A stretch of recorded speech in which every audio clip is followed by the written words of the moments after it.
जय महाराष्ट्र सभाई साहेबांची सभा पण इकडून नाही एंट्री, मग कुठून जाऊ आता? इकडेच लावते पण जाऊ शकतो, गाडी नाही होत पुढे पाठवतो आपण. पुढे नाही जाते, इथंच लावते. इथे लावतो ना, जातो आम्ही. रोडवर जाऊ नाही लावायची पण दे गाडी. सैनिक नाही आहे. नाही, आत लावतो, बिल्डिंगच्या आत लावतो. मित्रांनो, अक्षरशः आम्ही पळत पळत जात आहे. खूप लेट झालं आहे, माहीत आहे कुठे सभा आहे पण माहीत नाही. आवाज जिथे येते तिथे जातो आम्ही. आवाज या साईडला येतो, स्पीकर वगैरे बघू आता. ही गोळा कोणी केली, ही विकत कोणी घेतली, ही तयार झाली.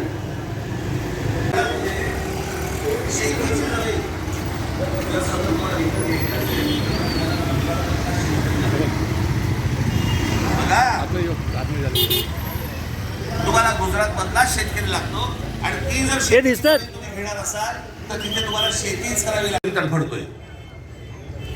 आमचे पोलीस हे रिटायरमेंट नंतर मागतात की आम्हाला तिकडे आम्ही जिथे राहिलो तिकडे आम्हाला हक्काचं घर द्या. नाही, तुम्हाला देशात बाहेर पडावं लागेल, तुमच्या गावाला निघून जा. का? त्यांची नाही मुंबई.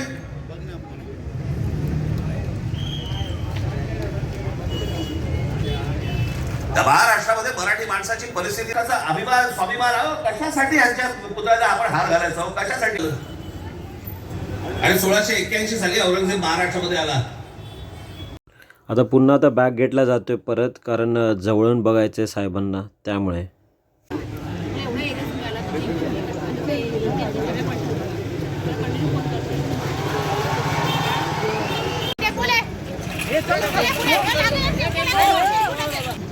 बसले पण यार.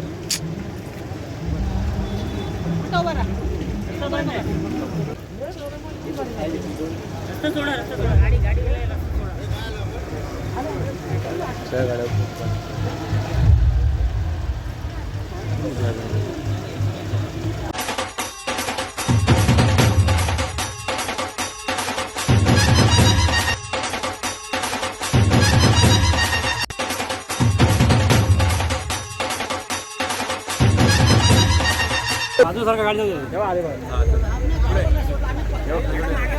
दिसले का? त्यांना थांबवा, त्यांना थांबवा. हो थांबा, थांबा. हो